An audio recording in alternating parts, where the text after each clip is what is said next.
Hello and welcome. My name is Gabriel, and tonight I am going to be running you through what I've been reading lately. This is going to count as my March wrap-up, but because I've been in a bit of a reading slump, I don't have enough to dedicate a full video to that, so I am also going to be doing a April TBR. We're already halfway through April, so really it's just what I hope to read for the rest of the month. I haven't finished anything yet in April, but we'll get into that. Oh, what else is new? We haven't just chatted in a while. When I have been able to sit down for a video, I have been doing the War and Peace read-along with Kelsey, and that's been a lot of fun, but I also know it's not what most of you are here for, so I feel like the majority of you haven't seen me in a while. Really quick, I want to say thank you for 250 subscribers. That's just a really fun number to me, and it's really cool for me to visualize like 250 people sitting in a room listening to me just screaming about books. I didn't plan anything else to say. Let's just get into the March wrap-up. So, first up, in March, I finished The Son of Neptune by Rip Tiredon. I finished The Son of Neptune by Rick Riordan, which I talked about a little bit in my What is happening to me tonight? I talked about it a little in my February wrap-up, and I said that I wasn't liking it when I was about halfway through.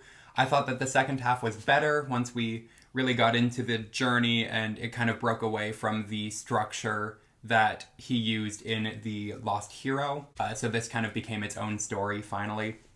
I was still pretty underwhelmed by it, and I gave it 3 stars on Goodreads, but I am very happy to have finished this because it means that it is time for me to read The Mark of Athena as I continue on in my Heroes of Olympus reread, and The Mark of Athena is just... Oh, I'm kind of worried that I'm hyping it up too much in my mind, but I also just know that I'm not, because I remember it being such a good book, and I trust that it will hold up. Other than that, in March I started reading War and Peace. I don't even know where I'm at in this because I've been listening to the audiobook, but I think in March I read about 600, the equivalent of 600 pages of this. So like, even though I haven't finished a book, that's like a lot, especially because these pages are really tiny, like the print on it. So reading 1 page of this is really kind of like reading 3. So maybe I did pretty well in March, who knows? I won't talk your ear off about War and Peace. You guys know that I love it, and I'm loving it even more this time around. If you really want to hear me get into detail, you can go check out my discussion videos. Those have been my last 2 videos, and then Kelsey has also been posting updates if you want to follow along our book club. But other than that, let's talk about some books that I actually did finish. So, I'm kind of entering a phase where like the books that I am most interested in reading are like, I don't want to say that nobody cares about them, but it's going to be difficult for me to find an audience that will care about my reviews for them. So bear that in mind as I talk about these next couple books. First up, I read Can You Ever Forgive Me by Lee Israel. This is a memoir by Lee Israel, who was a biographer. In the mid-90s, she was dropped by her publisher, she was broke, and she really needed to make money.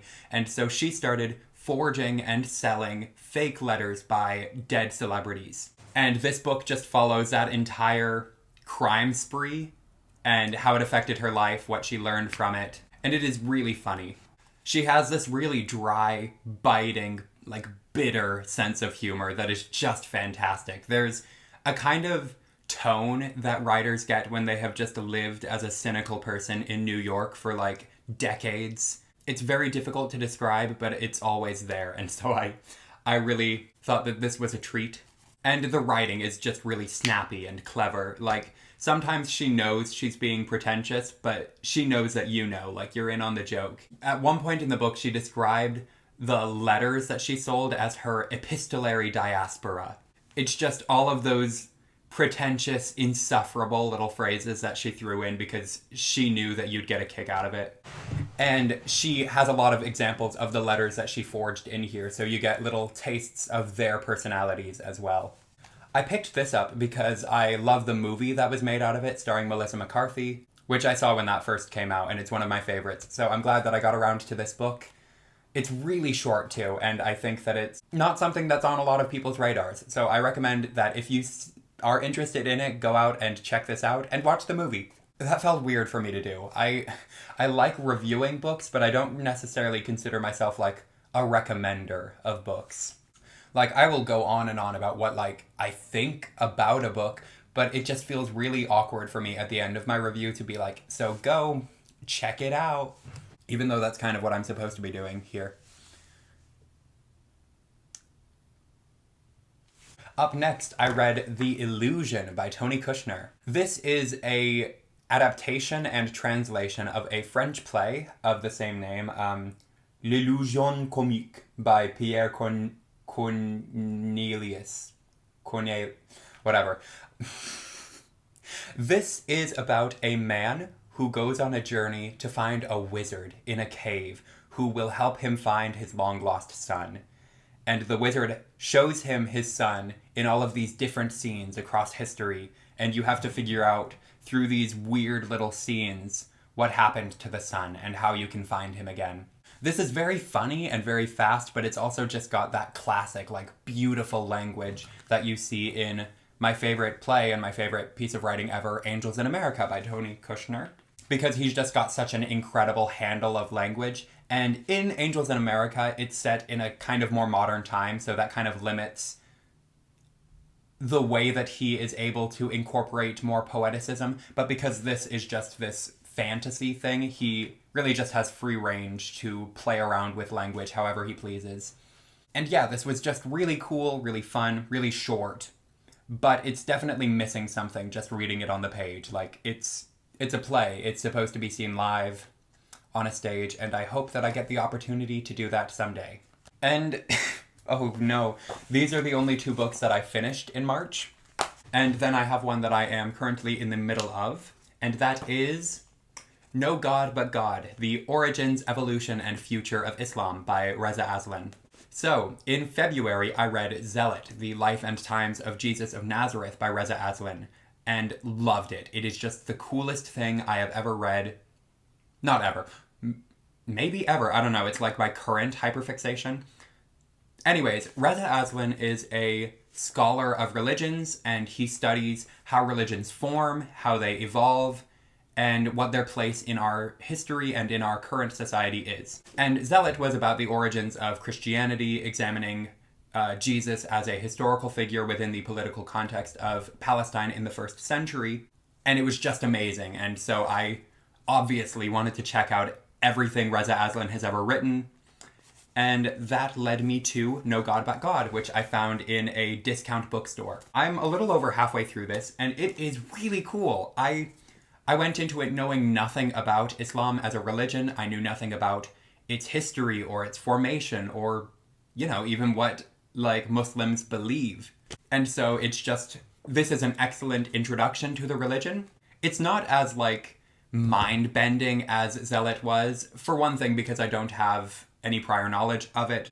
Whereas with Christianity, like, that's kind of been hammered into me. So this book isn't as earth-shattering as Zealot was, and also this one feels a lot more academic. Actually, this was published in 2005 at, like, the height of the Bush administration, war on terror, like, that kind of intense environment, and so it's really interesting to see how that cultural environment shaped the way that Aslan tried to introduce his readers to the concept of Islam. So it's cool, but it's also dense, and it's taking me a while to get through it. But I will finish this someday. And here's how I know I'm in a reading slump, is when neither this or War and Peace were, like, enough for me, and I wanted to pick up another book. So I started reading The Great Gatsby by F. Scott Fitzgerald. This was on my 2021 TBR video. Ugh, I'm getting a call. Maybe I'll come back to this video, maybe not. What was I even talking about? I have been reading this in, like, bits and pieces every couple days, so I'm not super into it right now. I am, like, oh gosh, I don't even have a bookmark in it. I would say I'm like 50 pages in, and I think it's really neat. I think all of the characters are cool, and I really like the vibes, you know, I always thought people were, like, exaggerating when they talk about, like, the roaring 20s vibes of this book, but no, it's all there. It kind of reminds me of The Bell Jar. Like, the writing is really straightforward and character-based, and then sometimes it'll just have this burst of really poetic, pretty prose, and I really like that aspect of it. It is also really showing that it was written by a white man in the 1920s, you know. The racism is less potent in some classics than others, and in this one it kind of hits you harder. I am hoping that as I get more invested in the characters, I am able to appreciate it for what it was in the time that it was written. But right now, since I'm not like overwhelmingly in love with it, I am just kind of like looking for things to turn me off on it. That's sort of it for the books that I'm currently reading.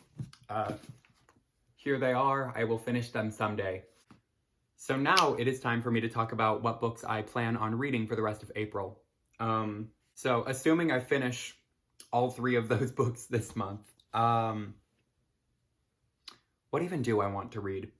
So earlier this year, I was back on my Greek mythology deep dive, and I read a bunch of plays, and I finished the Iliad, and I was really excited about it. And I started reading the Heroes of Olympus series, and I was like, great, let's just keep going with this.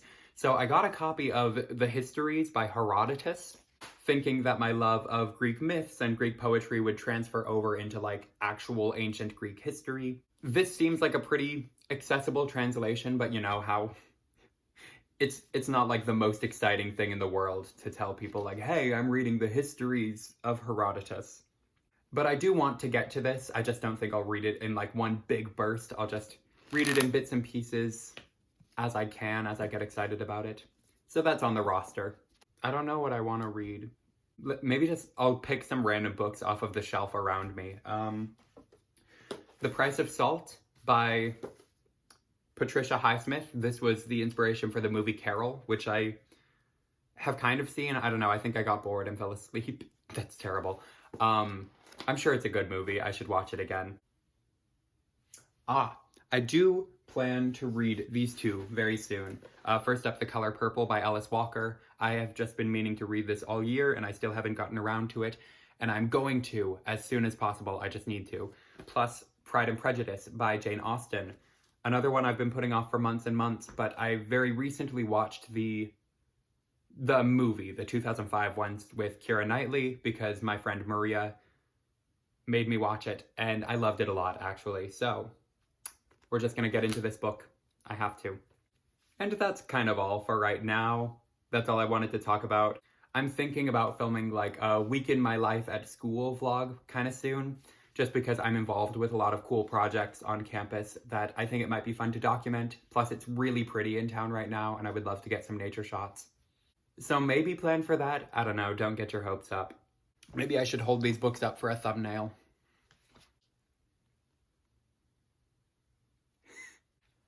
I'll see you guys next time.